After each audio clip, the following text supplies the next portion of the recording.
Oke, sudah ada data 2 di sini ya.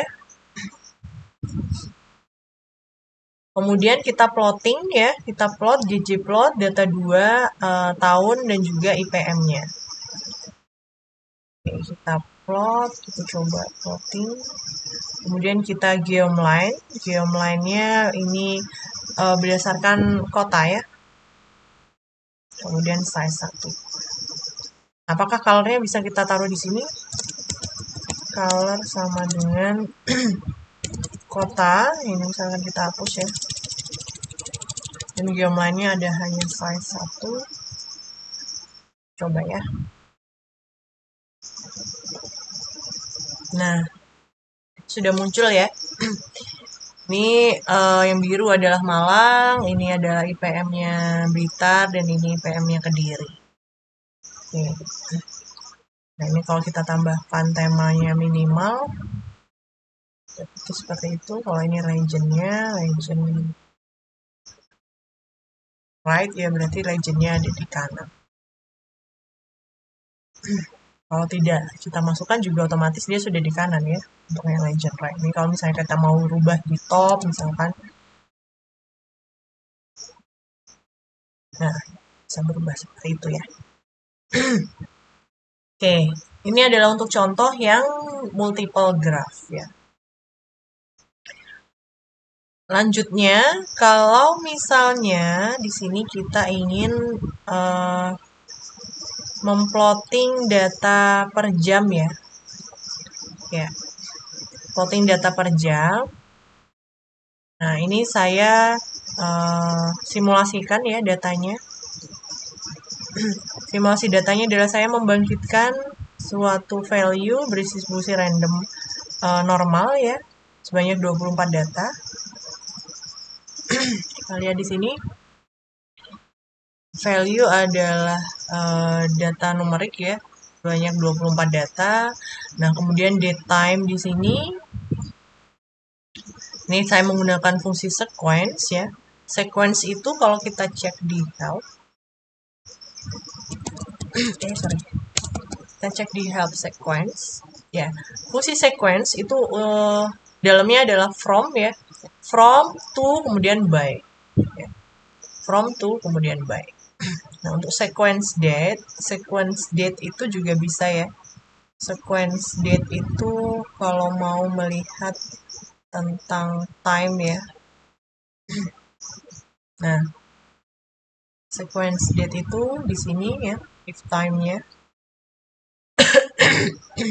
Jadi from berapa sampai berapa, kemudian ininya by-nya bisa by year, bisa by month, by hour dan sebagainya. Nah, di sini from as posing ya, ini saya menggunakan fungsi as date ini sama seperti f date tadi ya. Kalian bisa cek di sini ya. As posicity ya. Posicity. Nah, posicity itu untuk memanipulasi objek kelas ya, dimana kita akan merepresentasikan ini adalah fungsi datanya adalah date atau time ya. Kita juga bisa pakai format ini ya. Di sini saya contohkan pakai posicity. Nah, di sini saya membangkitkan variabel waktunya adalah mulai 2023 September ya. 19 September 2023 ini nanti adalah jam, periodenya adalah jam. Berarti mulai jam 00 sampai jam 23.00. Coba running. Nah, di sini akan ada 1 kali 24 jam ya. Ini ada 00, kemudian 01, jam 0, jam 00, jam 1, jam 2, jam 3 sampai jam 24. Nah, kita coba jadikan 1 ya. Jadikan satu variabel, satu data frame. Ini ada data. Nah, ini date time-nya ya.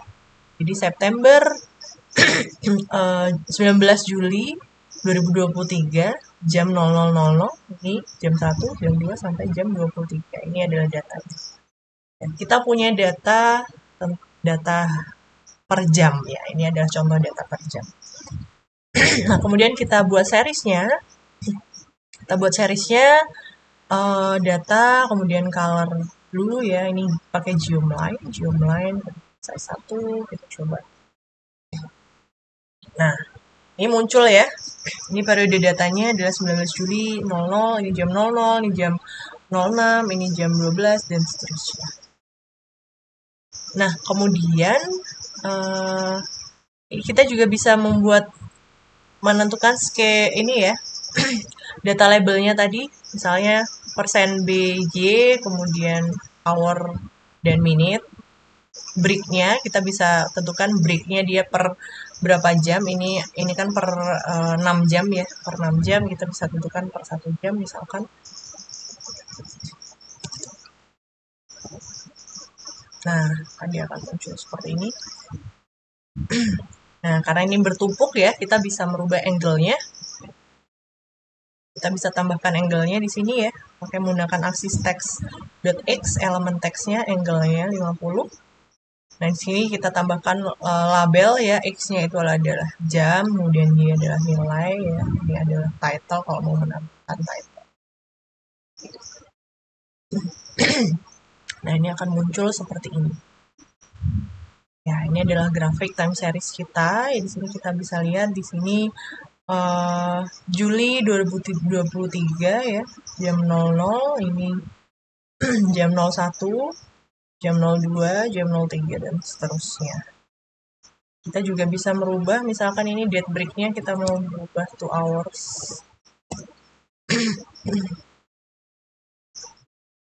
Nah, kalau 2 hours maka dia akan muncul tiap 2 jam seperti ini.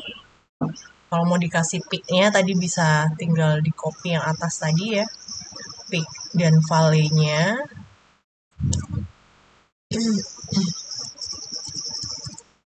Misalkan seperti ini, kita coba. Nah, ini kebetulan peak-nya hanya terdeteksinya yang di sini ya.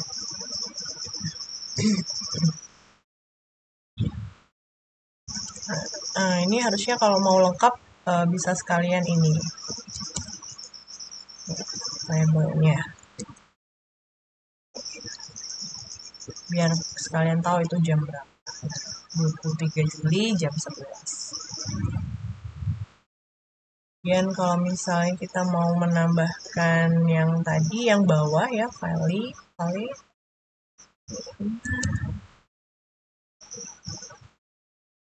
Ganti di sini. Oke. Kita rubah juga dari bulan tanggalnya. Ini akan terdeteksi 2 ini ya. Oke.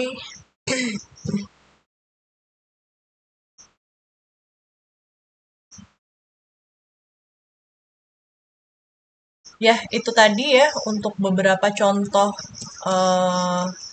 penggunaan atau visualisasi data time series. Ya, ini juga tadi ada penjelasannya, persen D dan seterusnya, bisa kalian cek. Ini untuk yang sequence data per jam.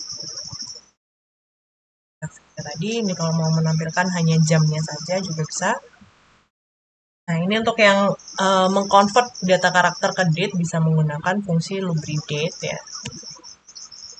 Ada contohnya juga. Kemudian ya, ini kalau misalnya mau membuat yang sederhana, ini kita bisa menggunakan fungsi TS ya. TS, kemudian di dalam TS itu kita menunjukkan datanya apa, start, end, frekuensi. Ini ada contohnya. Ini sederhana kalau kita mau hanya plotting secara sekilas gitu ya. Misalnya kita punya data variabelnya rainfall, kemudian kita mau convert datanya ke variabel bertipe time series ya, time series object, berarti TS, kemudian rainfall, data apa. Nah, ini ada start. Startnya ini adalah kita membangkitkan variabelnya sendiri. Jadi start 2012 1 frekuensi 12, ini berarti 2012 Januari, koma kalau ada komanya ini adalah menunjukkan bulan.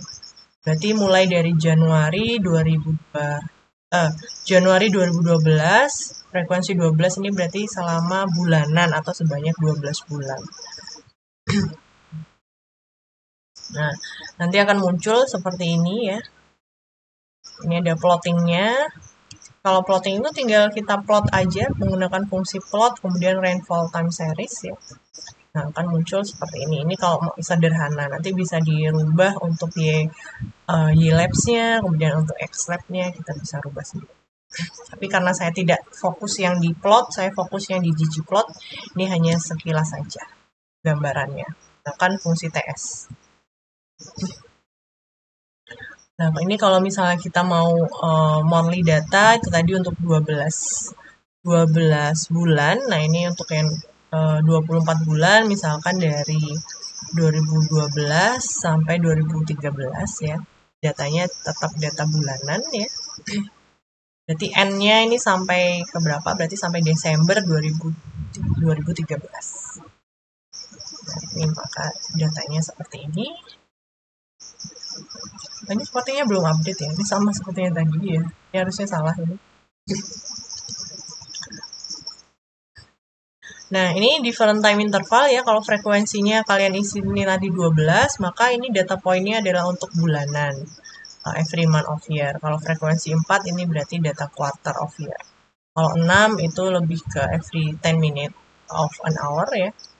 Kalau harian per menit ya 10 menit. 24 dikali 6 ini every 10 minutes of a day. Ini frekuensinya yang biasanya dipakai. Ini kalau multiple itu berarti ini dari dua data kita matrikskan. Kemudian kita menggunakan fungsi TS-nya sama ya.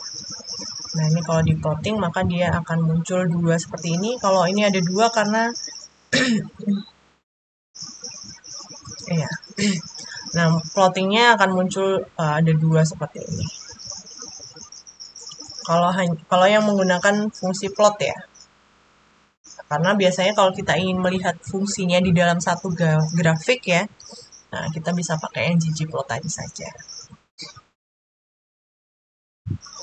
Oke, ini untuk tugasnya ya. Silahkan kalian cari 3 data time series ya dengan durasi waktunya 3 tahun.